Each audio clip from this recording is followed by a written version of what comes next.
Hello everyone, welcome to Sanmarga classes. ಎರಡನೇ ಪ್ರಶ್ನೆ ಕರ್ನಾಟಕದ ಜಲಸಂಪನ್ಮೂಲ ಎಂಬಂತಹ ಚಾಪ್ಟರ್ ಇಂದ ಕರ್ನಾಟಕದಲ್ಲಿ ಮೊದಲ ಜಲ ವಿದ್ಯುತ್ ಯೋಜನೆಯ ಪ್ರಮುಖ ಉದ್ದೇಶವೇನು ಅಂತ ಕೇಳ್ತಾ ಇದ್ದಾರೆ.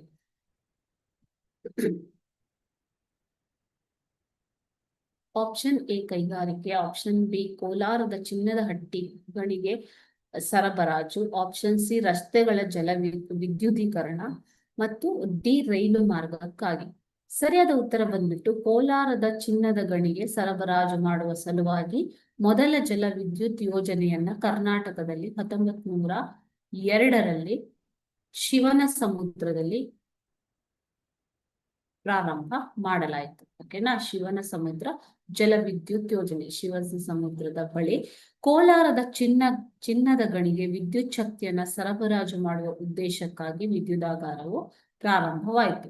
ಈ ಒಂದು ಜಲವಿದ್ಯುತ್ ಯೋಜನೆಯನ್ನ ಕಾವೇರಿ ನದಿಗೆ ನಿರ್ಮಿಸಿದಂತಹ ಯೋಜನೆ ಇದೆ. ಇದಕ್ಕೆ ಸಮೀಪದಲ್ಲೇ ಎರಡನೇ ಜಲವಿದ್ಯುತ್ ಯೋಜನೆ ನಂತರ 1940ರಲ್ಲಿ ಪ್ರಾರಂಭವಾಗಿತ್ತು. ಓಕೆನಾ, ಸೊ 1902ರಲ್ಲಿ ಶಿವನ ಸಮುದ್ರದ ಬಳಿ ಮೊದಲ ಜಲವಿದ್ಯುತ್ ಯೋಜನೆ ಕರ್ನಾಟಕದಲ್ಲಿ ಪ್ರಾರಂಭವಾಯಿತು.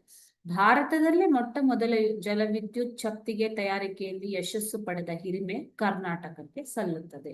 ಯಾಕೆ ಅಂತಂದ್ರೆ ಕರ್ನಾಟಕದಲ್ಲಿ ಕಲ್ಲಿದ್ದಲು ಮತ್ತು ಪೆಟ್ರೋಲಿಯಂ ಲಭ್ಯವಿಲ್ಲದ ಕಾರಣ ಅಪಾರವಾದ ಜಲವಿದ್ಯುತ್ ಶಕ್ತಿ ತಯಾರಿಕೆಗೆ ಅವಕಾಶ ಇರುವಂತದ್ದು. ಓಕೆ, ಸೊ 1902ರಲ್ಲಿ ಮೊದಲ ಜಲವಿದ್ಯುತ್ ಯೋಜನೆ ಪ್ರಾರಂಭವಾಯಿತು.